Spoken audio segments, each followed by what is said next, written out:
નમસ્તે વિદ્યાર્થી મિત્રો, શ્રી સત્યસાઈ લક્ષ્મી મોહન વિદ્યાલય મહુવાથી હું પટેલ હરિકતા. વિદ્યાર્થી મિત્રો, આજના વિડીયોમાં આપ સૌનું હાર્દિક સ્વાગત છે. વિદ્યાર્થી મિત્રો, આજે આપણે ભણીશું ધોરણ 6 વિષય ગણિતમાં ચોથું પ્રકરણ. એ પ્રકરણનું નામ છે ભૂમિતિના પાયાના ખ્યાલો. તો એમાં આપણે ત્રિકોણ, ચતુષ્કોણ, વર્તુળ વિશે આપણે ભણવાના છે. તો એમાં યાદ રાખવા જેવી બાબતો છે કે બિંદુ, રેખા તથા સમતલ એ ભૂમિતિના પાયાના અંગ છે. વિદ્યાર્થી મિત્રો, એક વાક્યમાં પ્રશ્ન પૂછાઈ શકે કે ભૂમિતિના પાયાના અંગ લખો. તો એ છે બિંદુ, રેખા અને સમતલ. તો બિંદુ, રેખા અને સમતલ એ ભૂમિતિના પાયાના અંગ છે. તેમજ બિંદુને લંબાઈ, પહોળાઈ કે જાડાઈ હોતી નથી. બિંદુ એ માત્ર સ્થાન જ દર્શાવે છે. આગળ કે એક સીધી લીટીમાં આવેલા અસંખ્ય બિંદુઓ રેખા રચે છે. હવે વિદ્યાર્થી મિત્રો, આપણે બિંદુને નજીક નજીક એ રીતે મૂકતા જશું તો એ આખી એક રેખા રચાશે. નજીક નજીક બિંદુ એકબીજા સાથે જોડાશે તો આખી રેખા બનાવશે. તો અને આમ આ જે રેખા છે એમાં અસંખ્ય બિંદુઓ આવેલા છે. અસંખ્ય બિંદુઓ એ રેખા રચે છે. રેખા બંને બાજુ અનંત સુધી પ્રસરેલી છે. આ રેખાને આ બાજુ પણ આપણે આગળ વધારી શકીએ અને આ બાજુ પણ આગળ વધારી શકીએ. રેખાની લંબાઈ માપી ન શકાય. અહીં એ બી રેખા છે. હવે વિદ્યાર્થી મિત્રો, રેખાને કેવી રીતે દર્શાવાય? તો આ રીતે. આને શું કહેવાય? રેખા. અહીં નામ આપીએ એ અને આ બાજુ નામ આપીએ બી. તો આને રેખા કહેવાય છે. બંને બાજુ તીર હોય છે. વિદ્યાર્થી મિત્રો, રેખામાં બંને બાજુ તીર હોય છે.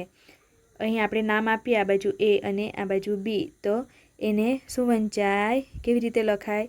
તો રેખા એ બી. એ રેખા જોયું. અહીં એ અને બી નામ આપીએ તો એને કેવી રીતે લખાય સંકેતમાં? તો રેખા એ બી. હવે આગળ કે રેખાનો ભાગ એ રેખાખંડ છે. હવે આખી આપણે રેખા દોરી. એમાં અહીં જોઈએ, અહીં એક બિંદુ છે અને અહીં બિંદુ છે. આ જે વચ્ચેનો ભાગ લીધો એ રેખાખંડ છે. એટલે રેખાખંડના બે અંત્ય બિંદુ હોય છે. અહીં એ નામ આપીએ અને બી નામ આપીએ. તો અહીં રેખાખંડ એ બી લખવું હોય તો એને સંકેતમાં કેવી રીતે લખાય? એ બી ઉપર સીધી લીટી.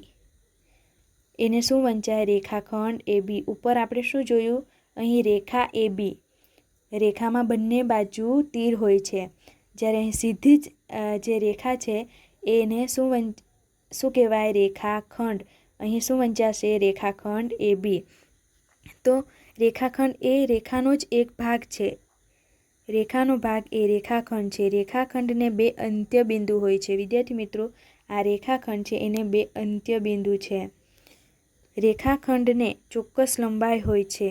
અહીં રેખાખંડ છે આપણે જોયું તો એ રીતના અહીં રેખાખંડને સંકેતમાં એ રીતે દર્શાવાય. એટલે રેખાખંડનું નામ આપણે આપીએ, અહીં એ અને બી નામ આપ્યું તો એને રેખાખંડ એ બી વંચાય. વિદ્યાર્થી મિત્રો, રેખાખંડના અંત્ય બિંદુ હોય એટલે કે એને અનંત સુધી રેખાને અનંત સુધી બંને બાજુ આપણે લંબાવી શકીએ છીએ.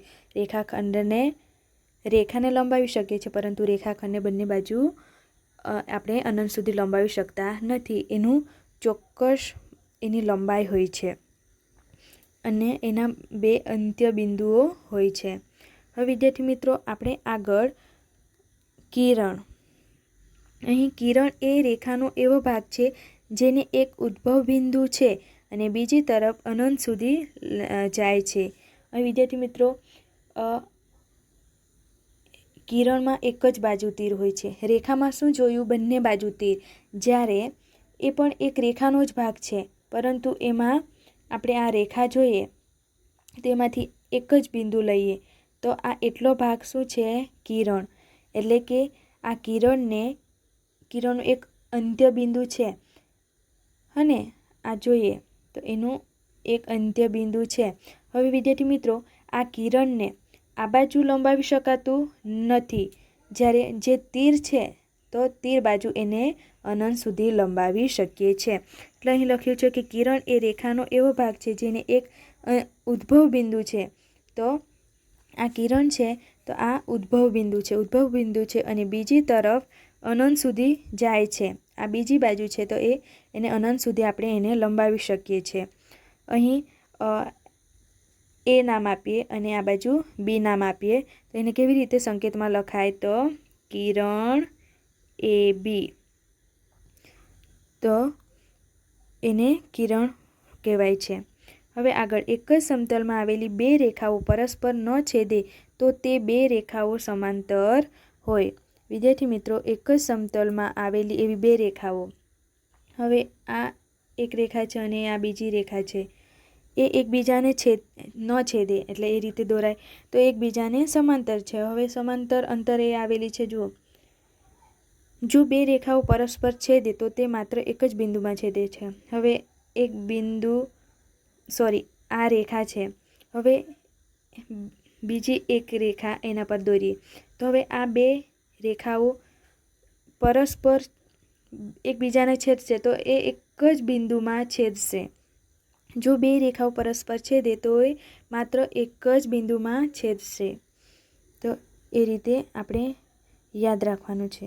વિદ્યાર્થી મિત્રો ફરીથી રેખાને કેવી રીતે સંકેતમાં દર્શાવાય તો બંને બાજુ તીર, અહીં એ બી નામ આપીએ તો રેખા એ બી, ત્યારબાદ રેખાખંડને સીધી લીટી એને વંચાય રેખાખંડ એ બી, ત્યારબાદ કિરણમાં એક જ બાજુ તીર એને કિરણ એ બી વંચાય। રેખાખંડમાં બે અંત્યબિંદુ હોય છે, કિરણમાં એક જ અંત્યબિંદુ હોય છે। તો એ આપણે યાદ રાખવાનું છે। આપણે સ્વાધ્યાય 4.1 જોઈએ। એમાં પહેલો પ્રશ્ન છે કે બાજુમાં દર્શાવેલ આકૃતિનો ઉપયોગ કરીને 5 બિંદુઓ, સૌપ્રથમ આપણે 5 બિંદુઓ લખવાના છે। તો અહીં 5 બિંદુઓ આ આકૃતિમાં આપી દીધેલા છે, ઓ છે, સી, બી, ઈ, ડી, આ બિંદુઓ છે। તો આપણે એ રીતે આકૃતિમાંથી 5 બિંદુ લખી શકાય। ત્યારબાદ રેખા, તો વિદ્યાર્થી મિત્રો આપણે જોયું રેખા કેવી રીતે દર્શાવે તો બંને બાજુ તીરવાળું, તો એ બંને બાજુ તીરવાળું તો કઈ રેખા બનશે તો અહીં જુઓ, આ બંને બાજુ આ તીરવાળું સીધી રેખા છે અને એમાંથી કેટલી બધી રેખા બની શકે, અહીં આ ડીઈ પણ લખી શકાય, ત્યારબાદ ડીથી ઓ પણ લખી શકાય, ત્યારબાદ ડીબી પણ લખી શકાય અને અહીં ઈઓ પણ લખી શકાય। હવે અહીં આ એક રેખા પર કેટલા 4 બિંદુ છે, એટલે આ 4 બિંદુનો ઉપયોગ કરીને આપણે અહીં 4 રેખા લખી શકાય છે। હવે આગળ 4 કિરણો, તો એમાંથી કયા કિરણો છે વિદ્યાર્થી મિત્રો, આપણે જોયું કે કિરણમાં એક એનું ઉદ્ભવ બિંદુ હોય છે અને એક જ બાજુ તીર, તો અહીં જુઓ, આ પણ એક કિરણ બનશે, આ પણ એક કિરણ બનશે અને આ પણ એક કિરણ બનશે।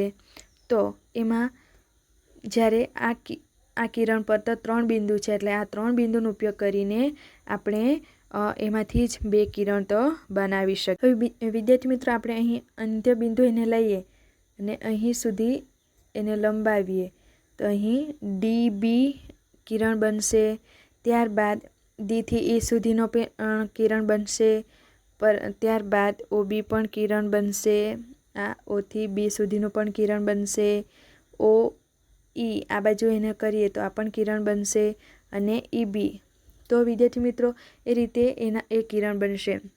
હવે વિદ્યાર્થી મિત્રો 5 રેખાખંડો, તો અહીં ડીથી ઈ સુધીનો એક રેખાખંડ બનશે, ત્યારબાદ ડીથી ઓ સુધીનું એક રેખાખંડ બનશે, ત્યારબાદ અહીં ઈથી ઓ સુધીનું, ઈથી બી સુધીનું, ઓથી બી સુધીનું, એ રીતે અહીં 5 રેખાખંડો મળે છે।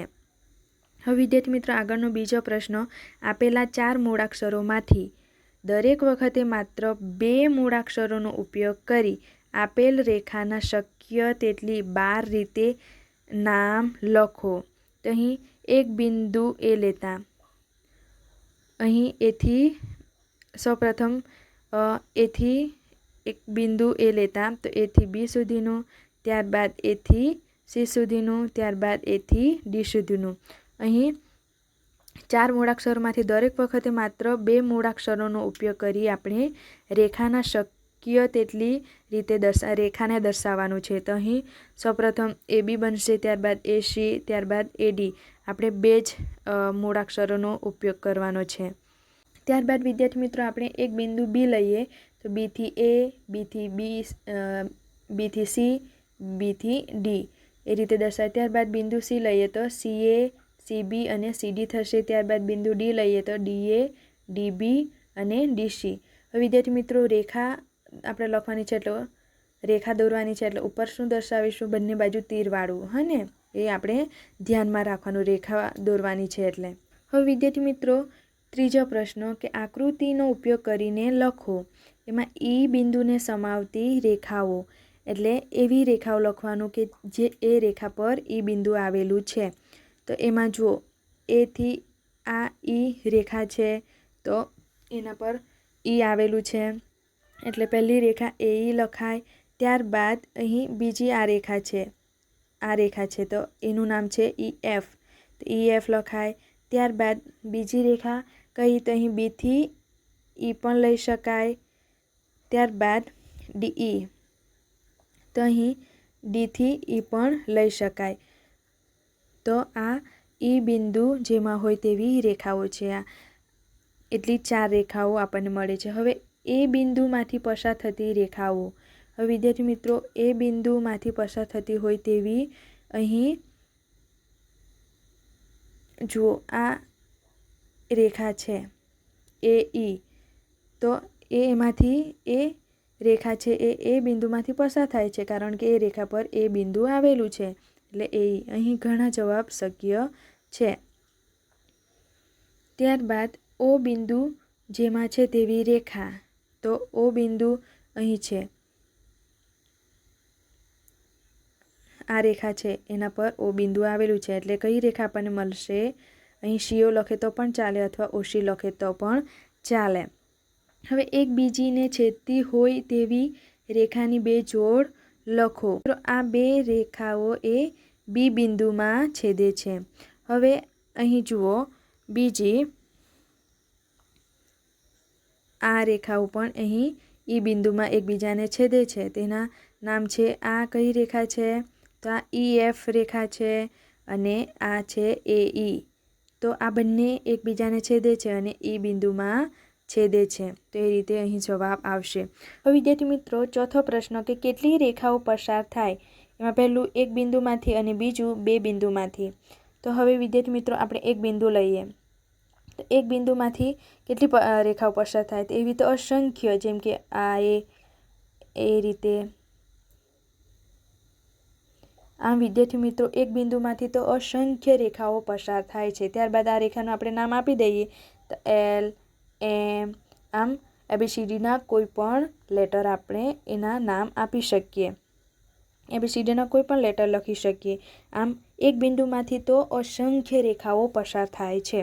હવે બીજું શું છે કે 2 બિંદુમાંથી કેટલી રેખાઓ પસાર થાય? હવે વિદ્યાર્થી મિત્રો અહીં જુઓ, આ 2 બિંદુ છે, તો આ 2 બિંદુમાંથી પસાર થાય એવી તો ફક્ત એક જ રેખા આપણને મળે છે, હને. 2 બિંદુમાંથી એક અને માત્ર એક જ રેખા પસાર થાય છે, એટલે એક જ રેખા મળશે. એક બિંદુમાંથી અસંખ્ય રેખાઓ પસાર થાય છે, જ્યારે 2 બિંદુમાંથી ફક્ત એક જ રેખા પસાર થશે. આ વિદ્યાર્થી મિત્રો આઈએમપી પ્રશ્ન છે, આ આપણે યાદ રાખવાનું છે.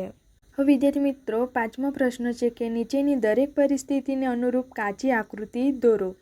એમાં પહેલું છે બિંદુ પી એ બી રેખાખંડ એ બી પર છે.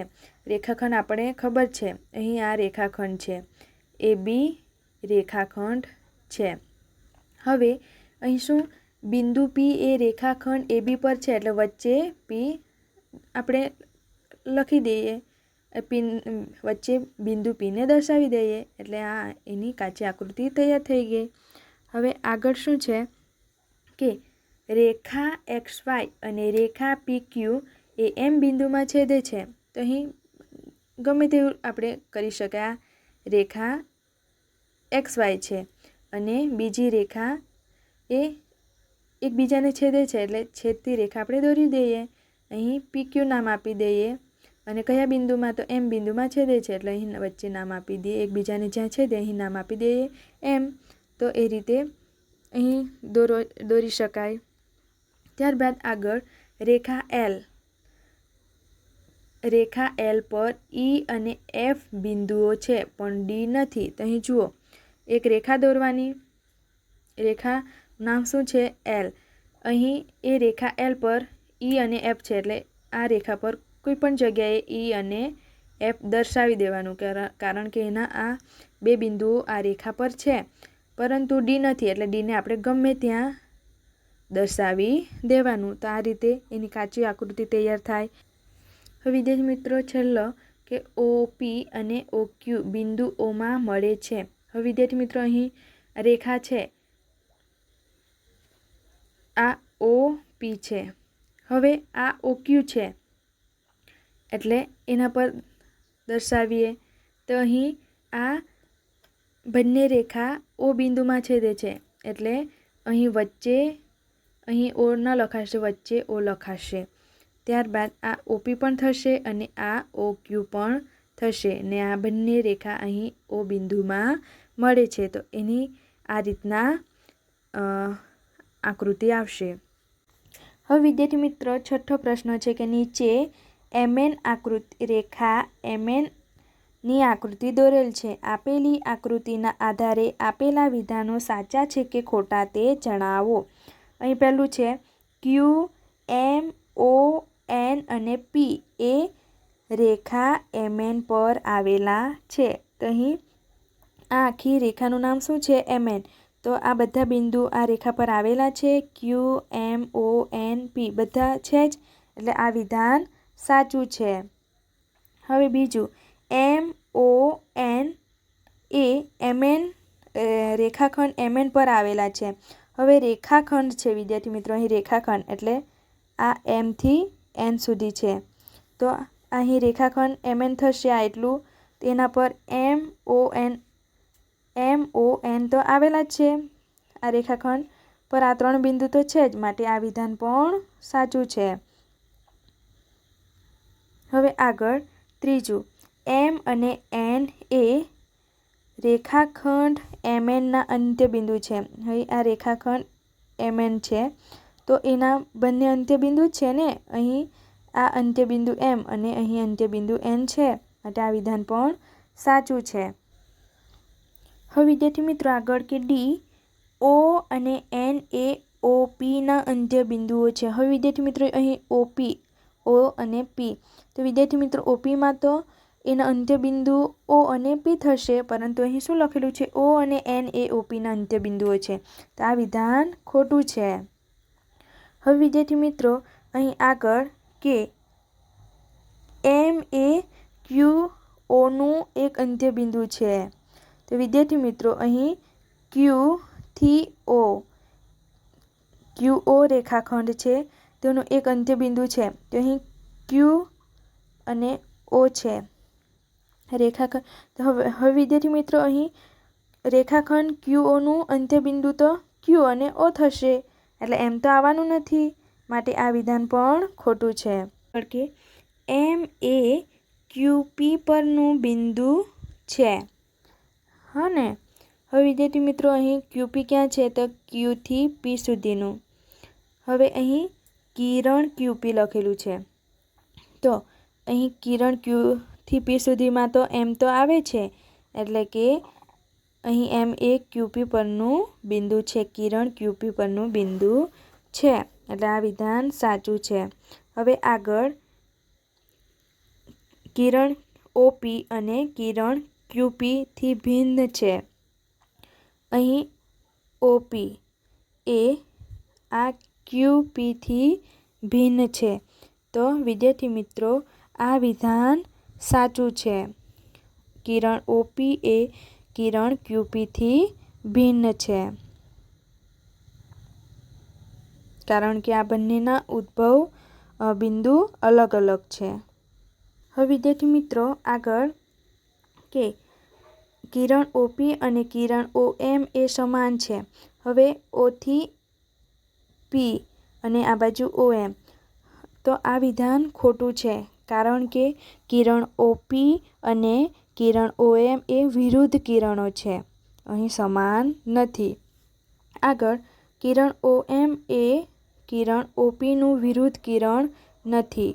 તો અહીં જોઈએ ઓએમ અને ઓપી, તો એ તો એકબીજાના વિરુદ્ધ છે અને અહીં એ વિરુદ્ધ છે, માટે આ વિધાન પણ ખોટું છે. અહીં શું લખેલું છે? એકબીજાના વિરુદ્ધ કિરણ નથી, પરંતુ અહીં તો આકૃતિમાં આપણે જોઈએ તો એકબીજાના વિરુદ્ધ છે, માટે આ વિધાન ખોટું છે. હવે વિદ્યાર્થી મિત્ર આગળ કે ઓ એ ઓપી કિરણ ઓપીનું ઉદ્ભવ બિંદુ નથી. હવે કિરણ ઓપી જોઈએ તો આ કિરણ ઓપીનું ઉદ્ભવ બિંદુ તો ઓ છે, માટે આ વિધાન ખોટું છે. હવે આગળ એન એ કિરણ એનપી અને કિરણ એનએમનું ઉદ્ભવ બિંદુ છે, તો આ વિધાન સાચું છે, કારણ કે કિરણ એનપી તેમજ કિરણ એનએમ, તો આ બંનેનું ઉદ્ભવ બિંદુ એન જ છે, માટે આ વિધાન સાચું છે. ઓકે વિદ્યાર્થી મિત્રો, થેન્ક યુ.